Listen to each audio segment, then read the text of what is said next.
putting new wheels and tires on my car today. I shouldn't say new wheels. The wheels are the originals and just new tires because these tires are shot. I had somebody do a wheel alignment to it and they lowered the front end on it, which just chewed up my tires. I raised it up recently and I think it might be a little bit too high. So once I get my new tires on, I might have to take some tension out of the torsion bars. But anyway, this is kind of the before, and I'll have the after in a moment. Okay, a couple little points of interest with these wheels. Well, first off, that one says XE. It's off of a Magnum. I don't have a fourth center cap, but please ignore that for now. The valve stem. I have the long valve stems in here right now, and they're still too short. You can see where that one is. It's right there. So you need to put the extensions on because of these aluminum appliques. And with the long valve stems, you can get away with the short extensions. With the short valve stems, you'll need the long ones, and they're like, I don't know, another ½ inch, 3/4 of an inch longer than these guys. So, minor detail, but I didn't realize it until I was putting everything together. Oh, by the way, these pieces have to be on there when you balance them, because there's a little bit of room for them to slide around.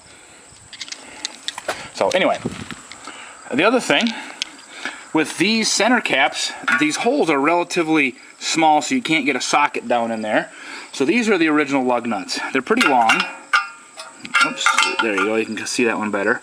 And I honestly don't know how the Chrysler got away with them. The government let them, because there's really not that much clamping area on the rim itself. But that's what they were. I mean, so these are the replacement ones I got. They're fairly long. How long? They're a little bit longer than the originals, which is fine. I got them from Summit. They're Krager. You see they sit in there so nice. They're Krager. That's the part number if you care. So just a little oddball bits and pieces or bits of information about these wheels that you may not know. Some of this I did not know until just a few days ago. This is the original spare tire for my '78 Sport Fury. How original is it?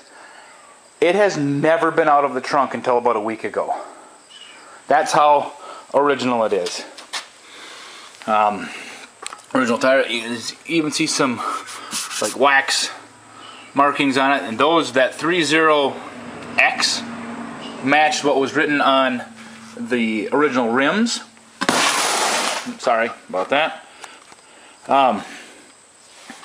Yeah, and the blue is obviously, you can kind of see still on the white wall. I'm sure that'll never come off no matter how much scrubbing you do on it now. It's a Goodyear. That's the tread if you're keeping track of these kind of things. So you know what it looks like originally. So this is, and it's a multi-piece rim. It's a really good looking rim, as you'll see in a moment on the video anyway. It might be a couple hours in reality for me, but the video it'll be a couple minutes. It's a multi-piece rim. It's actually a 7-inch wide wheel, which really surprised me. I thought they were 6s. I ordered tires and I pulled the original tires or rims out, and I realized they were 7, so I had to change my size. But anyway, so it's, if it'll focus, there we go. It's this multi-slot wheel, you know, little steel slots. Very common. Whoops, very common in a lot of ways. It's this part of the disc is used in a lot of things.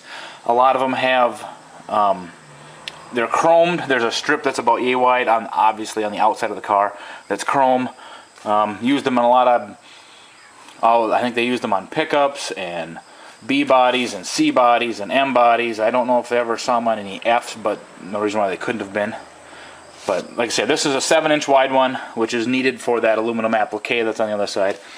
So you've got the bolt, or the center cap bolted on, and then the other thing's bolted on too, in 4 places. So that's the original spare. Was in there for 42 years. Yeah, 42 years. Build date on the car was September 20th, 1977. I took this thing out September 19th, 2019. It was in there for 42 years, largely undisturbed. I don't think it's ever been out because it just looks like it's never been on the road. Kind of cool. There we go. They are on now. They look pretty nice. I think I need to scrub the white walls again because they still look a little bit, have a little bit of a blue tint to them. But it almost doesn't look wrong on there because of the color of the car. Anyway, I'll show you a detail on here. I did adjust the ride height a little bit. So, and I've got a blue stripe in there. From the factory, they had a white reflective stripe in there. That is now a blue reflective. I'll try to get a picture later tonight with a flashlight and it should show up pretty nice. The flash on my camera decided to quit working, otherwise I could do it with the flash and it's really obvious even during the day. But that color, I tried to match it up and get it close to the color of that stripe, so it kind of looks like it belongs there. Just because I could. I was going to redo those stripes anyway. Figured I might as well make them fit the car. So there it is. Looking a lot better now. So I don't know how well this is going to work, how well it's seeable, but obviously it's night and I've got the flashlight shining on the car. And I know, at least in person, those reflective rings on the wheels are just awesome. They look like neon almost. I don't think it shows up quite as well on the camera, but we'll see. I'll walk a little closer, see if it looks better. No, it's kind of tough to see because then everything is just washed out with the... But, oh well. If I had a flash on my camera, it'd be easier to show it with still pictures. Yeah, that one doesn't look so bad.